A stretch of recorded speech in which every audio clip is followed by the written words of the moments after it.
Hello, we have with us Air Marshal Suraj Kumar Jha, Air Officer in Charge Personnel of the Indian Air Force. We are now in the Air Headquarters and he will be speaking to us on the Agnipath Scheme recently launched by the Defence Forces. Air Marshal Suraj Kumar Jha, welcome to this interview. Thank you very much. What is the response of the Agniveer initiative? You started registration on Friday. Yeah. So how much interest is shown by the youth for this project? The interest shown by the youth for Agniveer Vayu has been overwhelming. In just over 4 days, we have received more than 1.5 lakh registration. And we still have more than a week to go. So we are expecting a very good response. Actually, you have fixed a specific number of Agniveers for this year. I think it is 3,000. It is 3,000, yes. Can this number go up if the scheme is found successful? This number will go up. We already have a roadmap in which next year we will be inducting 3,500 and 4,400 after that. And thereafter, it will keep increasing. So what transformation will it bring in the Indian Air Force, this project? You know, through this Agniveer Vayu, as we will call our Agniveers, we are expecting a huge transformation. Yeah. Number one, it will reduce the age profile of our main combatant force, the young people personnel below the officer rank. Number two, we are expecting to train them in a different manner, where we will utilize their inherent tech-savvy traits. You know, the youth today is very familiar with computers, with smartphones, they are much more aware. We are going to utilize these skills of theirs. They are also more adaptive to modern technology. So we will utilize these inherent traits and train them, channelize them in a certain manner for overall advantage of the Indian Air Force. Actually, Kargil War is being quoted during the discussions of this Agnipath project. You yourself fought the Kargil War, I know. Yes. So what issues were identified after the Kargil War? You know, I was one of the frontline pilots during Kargil War. And all due credit must go to my people and all people in the Indian Air Force, that for people like us who were fighting the war, no shortcomings was ever made to be felt. We were flying 24/7, our readiness times were very short, so there was no shortcoming in the field at that time. However, the Kargil Review Committee took a much broader view of the entire Kargil episode or the Kargil conflict. And one of their key recommendations was that there was a requirement to reduce the age profile of people in the armed forces. And Agnipath has emanated from that observation. I heard that the discussion started in 1984 about such a scheme. So why did it take so long to launch the scheme? You would have realized in the last few weeks, ever since the scheme came out in the open, that this is a revolutionary idea. You know, it is breaking a lot of old perceptions. The divided opinion in the earlier days also showed that how the minds were fixed onto a certain pattern. After all, the armed forces in India and neighborhood have operated on a certain pattern for so many years, for hundreds of years, you know.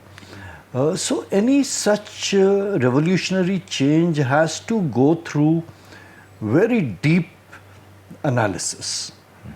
And an opportune moment when the environment is right, only then such schemes can be launched, you know.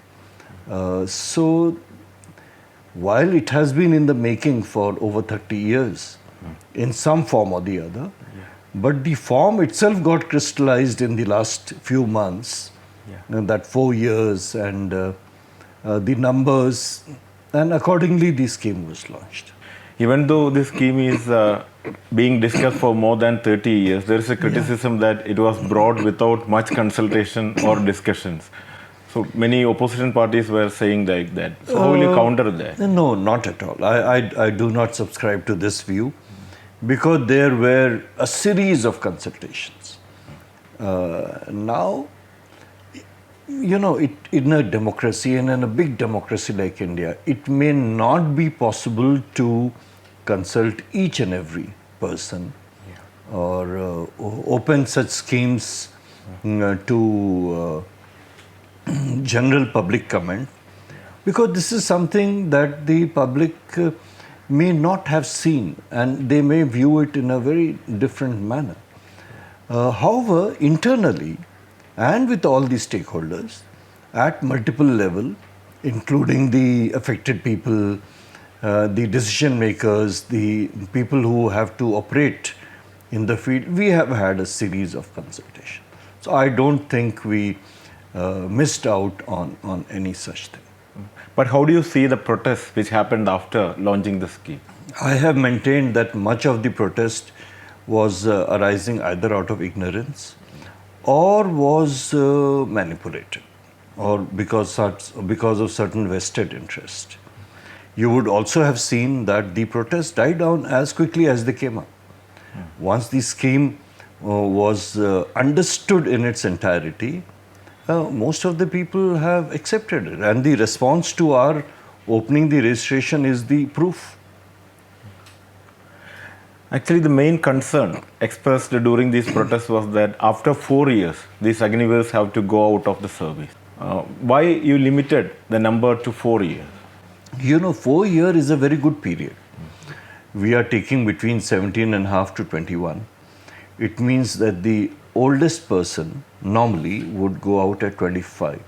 Only for this year we have made it 23, which means the oldest person to go out will be at 27. If you see the employment opportunities in other fields, both organized, unorganized, in government, private sector, there are a lot of opportunities between 25 to 30 years of age. The more we would have delayed, the longer the initial tenure would have been, many of these avenues would not be available to the young people at that time. So, and this is a long enough period to provide, to give a good training, to give him good experience, and for him to assess how does he like the armed forces, whether he wants to make it his permanent career choice or not. So what will be the process to retain 25% of Agniveers in the forces after they complete their service? The process is a very engaged process and an absolutely transparent process. In the Indian Air Force, we are contemplating at least 3 exams, common exams. Okay. One is the entry level, one is at the end of first 6 months after his initial training, and one is around 3.5 to quarter to 4 years, so these 3 exams will form one part. Then we will also be giving him training after every year, or maybe even earlier if he is quick on the uptake. He will also be undergoing certain courses which will grant him credits for his enhancing his educational qualification. He will be involved in marksmanship, in other soldierly activities, his health, his physical fitness, his discipline record, and his assessment by the people who are seeing him work day in, day out.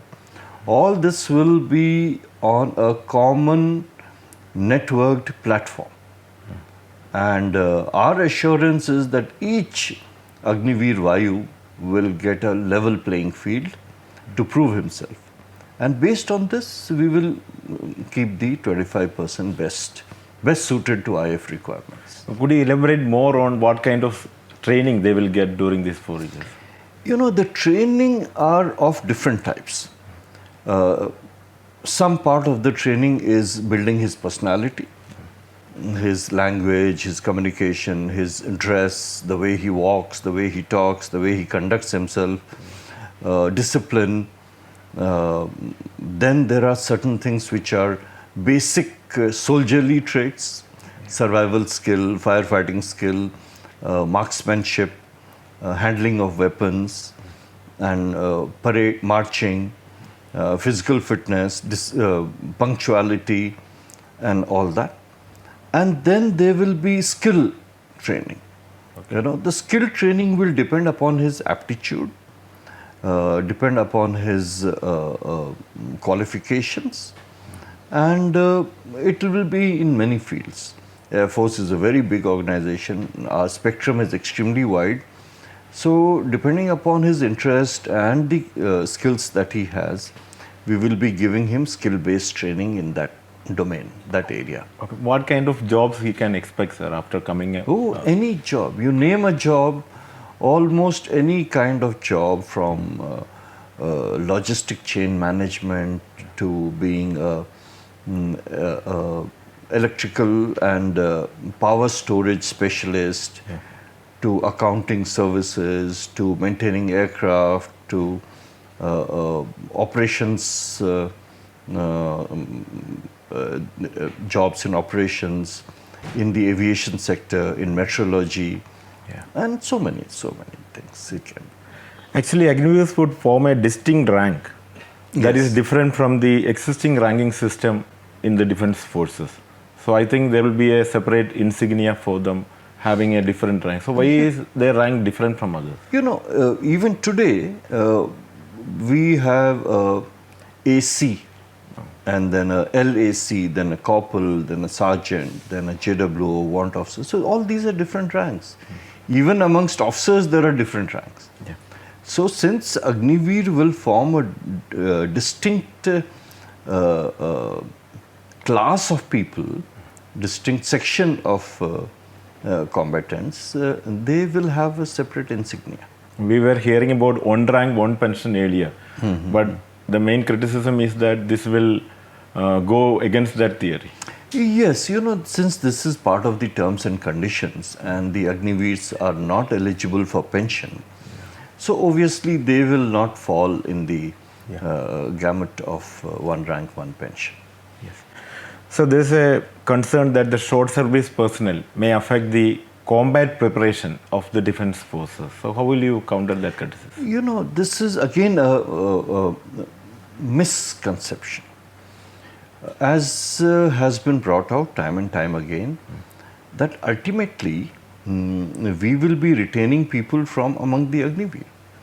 And there will be enough people, in the case of Indian Air Force, 70 to 75% of people who will be the experienced people. Because in the Air Force, as you are aware, after Agniveer 4-year tenure, he will serve for minimum 20 years more, those who we retain.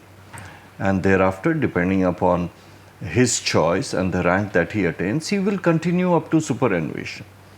So we will always have a very good mix of experience and youth, and a very good mix of experienced youth, experience to mentor, experience to train, experience to guide, along with youth to take all the risks, to take to work without any physical or mental limitations. I think that will be a very good mix. Very good mix. There is also a fear that it may affect the education of youngsters. In fact, the concerned departments and ministries of Government of India have already announced that the training that the services will impart will form up to 50% of his credit for the next higher educational qualification. So if he's a 10+2, this will help towards his diploma or even a degree. So I don't think this will happen. So the Navy is inducting girls as sailors under this project. So what are the chances in Air Force for young girls? the chances in the Air Force for a young girl is 100%. We will also induct, but this time we are not inducting. We have a detailed study ongoing, and the study is almost complete, and it will be presented to the higher leadership very soon. We will examine that study, examine the recommendations, and once we are fully prepared to induct young 17, 18 to 21-year-old girls, they are our daughters after all, and we have to be absolutely certain that we take care of them, we enhance them in all manners possible, and then we'll be inducting them. We have a large number of women officers, and they have been doing extremely well. They are now flying even fighter aircraft, as you must be aware. So we will very soon be inducting women in Agniveer. Air Marshal, the average age of Army is now 32. Yeah. And in the Air Force, what is the status now, and how will this Agniveer project reduce that age? You know, unlike Army, we retain our people for a little longer period. So our average age is close to 34 years, 34 to 35 years. Sometimes it depends year on year, depending on how many people join, how many people leave. So it varies between 34 to 36. We will also be bringing it down to 26, 25 to 26. So apart from this Agnipath scheme, what are the modernization projects which is being done by the Air Force? See, modernization is an ongoing process, you know. As the technologies emerge, the threats emerge, the capabilities emerge, we will continue modernizing. A few areas that come to my mind offhand is space is one area, cyber is one domain, encryption of communication is another domain, the surveillance, persistent surveillance is another domain, precision weapons, networking, and all these are part of the modernization. If you can answer how the Rafales have also brought in more energy to Air Force. You know, Rafales have brought in a fresh reassurance that we have the cutting edge in the area of operation, you know, against our adversaries. We have the finest weapon, flown by the finest pilots, maintained by the finest set of crew, and I think it should reassure our country that the borders are safe, the skies are safe and secure. Air Marshal Suraj Kumar Shah, thank you very much, and it was a pleasure hearing you. Same here, most welcome. Thank you. Thank you, sir.